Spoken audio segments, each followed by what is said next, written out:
the special duties, the officers have had their kits withdrawn. They have been issued with clearance certificates and are asked to report to police headquarters to be issued with discharge certificates on or before 2nd July 2017. In other words, their forces identification cards have been withdrawn. These officers have been picked from the various police formations, including the GSU, the Kenya Airport Police Unit, Traffic and Dog Unit, among others, across the country. A similar thing has also been done within the National Intelligence Service. Officers withdrawn and some of them deployed as election officials. Recruits to this scheme are also being drawn, of course, I've mentioned, to the National Intelligence Service. Information at our disposal indicate that these officers will be recruited as polling clerks of the IEBC, of course with instructions from the Jubilee administration on how to behave. A similar exercise took place in the run-up to the 2013 elections, when officers drawn mostly from the NIS and the administration police were recruited as polling clerks, IT officers, and into other positions where they proceeded to manipulate and corrupt the system from within to deliver a dubious victory to Jubilee. The recruitments going on now are not happening in isolation or out of the blues. They are products of panic strategy meetings by Jubilee that followed both the court rulings mentioned earlier and the NIS polls that showed President Uhuru Kenyatta trailing by a huge margin.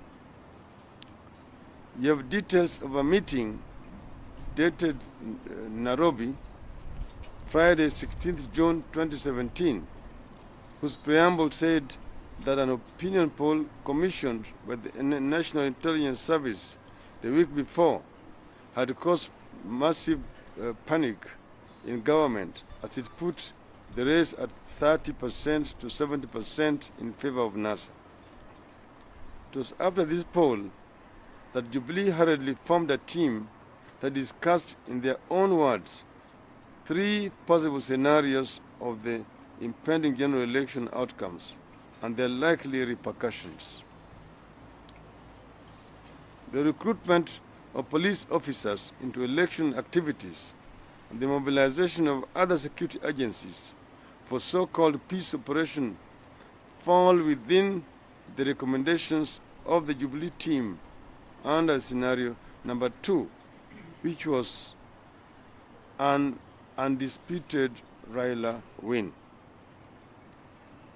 The Jubilee minutes dated Friday, 16th June 2017, described a Raila win as tragic and said President Uhuru Kenyatta would outrightly reject the results and refuse to hand over power. It is under this scenario of a Raila win, which now looks increasingly likely, that the ongoing activities fall.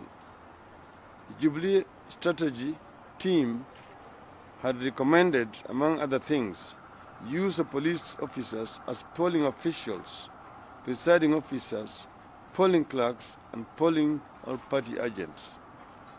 We are demanding the following from the Inspector General of Police. A. What is the nature of the special duties the police officers have been assigned? B. What is the current posting of the police officers in question? C. What are the criteria that were used to identify the officers to be picked for these special duties? D. Which other police officers are involved in the special duty assignments surrounding the upcoming general elections? Once again, we want to challenge President Kenyatta to go beyond mere rhetoric and show in action that he is prepared to play by the rules and respect the will of the Kenyan people in this election. Uhuru must not subvert the will of the people or overthrow our constitution. His maneuvers indicate that he is not prepared to respect the verdict of the people, contrary to his pronouncements. To our supporters, I wish to affirm that there is something good in Uhuru's maneuvers. They indicate Jubilee is struggling and Uhuru is beatable. Having failed the country by presiding over runaway corruption, massive unemployment, and a malfunctioning economy, Uhuru has no achievement to show Kenyans and nothing to propel him. The momentum is with NASA. We are poised for an outright win, and Jubilee must end these maneuvers. We will not be cowed as a people, as the people of Kenya. And I also want to extend by saying that I talked about the minister or the acting minister for internal security the other day, who has been summoning officials of the IBC, supposedly to talk about security matters, but basically just trying to blackmail him. I saw President Uhuru Kenyatta and Ruto yesterday chest thumping at the coast that I should leave Mr. Matiang'i alone. Waswahili wanasema ukitaka kujua mwenye umbwa ni nani, chapa umbwa, alafu mwenye umbwa atatoka. Tuliona jana. Kwa hivyo sisi tunawaambia bana, msitumie ofisa wa serikali vibaya. Wacha wanasiasa wacheze siasa. Bwana Matiang'i anachagua kama anataka kuwa mwanasiasa awe mwanasiasa. Kama sivyo basi akae kando. Lakini asiwe tu kwa pande moja, yeye anafanya kampeni kwa Jubilee, alafu kwa pande nyingine anajifanya ati yeye sasa ni waziri wa ulinzi, ati yeye sasa anaita maafisa wa IBC kwenda kuwatisha. Hiyo hatuwezi kukubali. Na mimi ningependa kumshauri bwana Chebukati na wenzake, kama bwana Matiang'i anataka kuwaona, aende kwa ofisi yao. Sio yeye anawalika kama watoto wake wanakwenda kwa ofisi yake kila siku. Hiyo kiuka ile uhuru ambayo tume ya uchaguzi imepewa kikatiba. Shukrani. Katika hii taarifa tumesema na tumetoa thibitisho ya kwanza, kuna njama ya kutumia maafisa wa polisi kwa njia mbaya katika uchaguzi inazokuja. Tumepata barua ambayo imetoka ndani ya polisi ambayo askari wengine wanatolewa kwa kazi ya kawaida, wanaamrishwa kurudisha vitambulisho vyao ili wapewe ati kazi maalum wakati huu. Na tunathibitisho kutoka kwa wale maaskari wenyewe ati wanapewa kazi ya kuingia kwa mambo ya uchaguzi. Watumiwe kama ofisa wa uchaguzi, wengine kama agent, wengine kama clerks wa Jubilee katika uchaguzi zijazo. Vile vile tunajua ati kuna njama ya kutumia wanajeshi siku hiyo ya uchaguzi na kinyume ya sheria.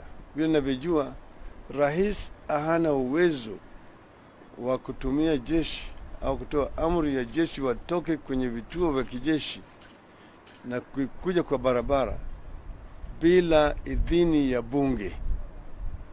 Na bunge imefungwa na hakuna idhini ambayo bunge imepatia Rais Uhuru Kenyatta kutoa wanajeshi kwenye vituo vya jeshi. Ningependa tena vile kurudia haya, kuambia wanajeshi wetu wametuhudumia vizuri tangu uhuru mpaka wakati huu. Ningependa kumwambia yule mkuu wa jeshi asikubali kutumia vibaya wakati huu wa uchaguzi.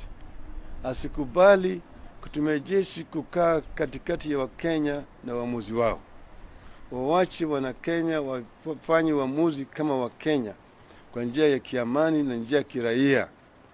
let it be a civilian elections, not a military elections. So we don't want our military to be involved in this electoral process. Neither do we want our police officers to agree to be used as agents of Jubilee in these elections. Thank you very much.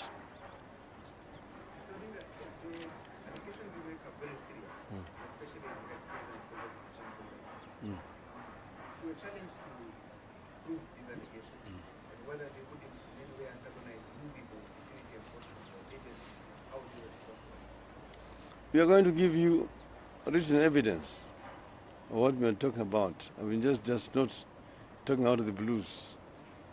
We have evidence that officers have been withdrawn and they've been asked to surrender their forces identification cards so that they can be deployed in special missions. Now you ask yourself, what is a special mission? Why should a police officer be forced to surrender his forces card?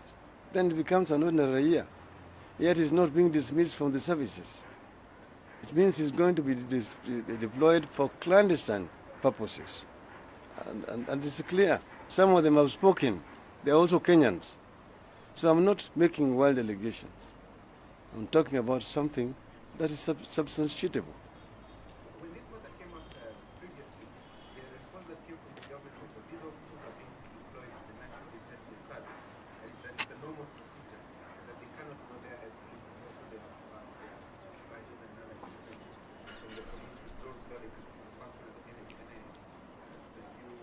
Have you confirmed such information? To my knowledge, National Intelligence Service officers is another force, and they're trained separately as National Intelligence officers. Then those cannot be special duties. What are those special duties? Okay? If that was the case, it should be neat. But even National Intelligence Service officers also have got forces numbers. They're also serving officers. They're police officers. There's nothing special about them at all. Tell me that they are in national intelligence.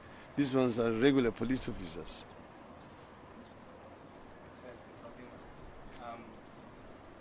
Based on what you say, and assuming nothing is done, how then, as NASA, ensure that these officers do not hold themselves? You are not the government. That's why we are telling them not to do it. You are going to ask Uhuru that question. Don't ask me.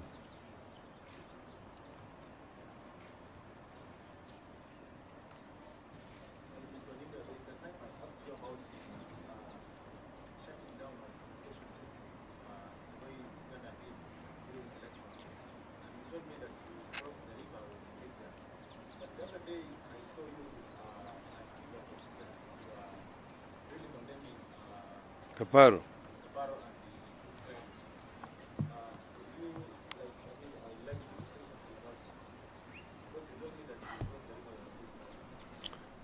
I talked to Mr. Kaparo himself when I met him the other day, and he denied ever making such a statement. He said he was talking about hate speech only, and that he has no intention, neither does he have the capacity to shut off communication system. So I told him that this is not Uganda. Remember, Uganda did shut off communication during the polling day the other time. And but we know that everything is being done at advice of their other counterparts elsewhere. Now we have, so we saw this, the director of Communications Authority of Kenya, Mr. Wangusi, the day saying that there will be no direct transmission of results from polling stations. That results must only be released by the Electoral Commission in Nairobi, which completely, of course, ignores the court ruling, which had said that results which are announced by the presiding officer at a polling station is itself final. So it becomes a public information, and the media can pick it from there and broadcast it. The same thing with the results at the tallying center at the constituency. The court ruled very clearly that the tallying results announced by the returning officers at the constituency tallying center are final. Final meaning that it is public information, should be posted on the public portal, and the media can pick it from there. Where as soon as he announces it, you can even record him live and announce the result of this constituency, this other constituency. That is the law as it stands today. So I saw that Mr. Wangusi trying to distort the law. So I was basically just correcting him. That, and I hope that the media is not going to be intimidated or blackmailed by such irresponsible utterances by the likes of Mr. Wangusi. Thank you. The copies of the discharges are here. I think they should be now.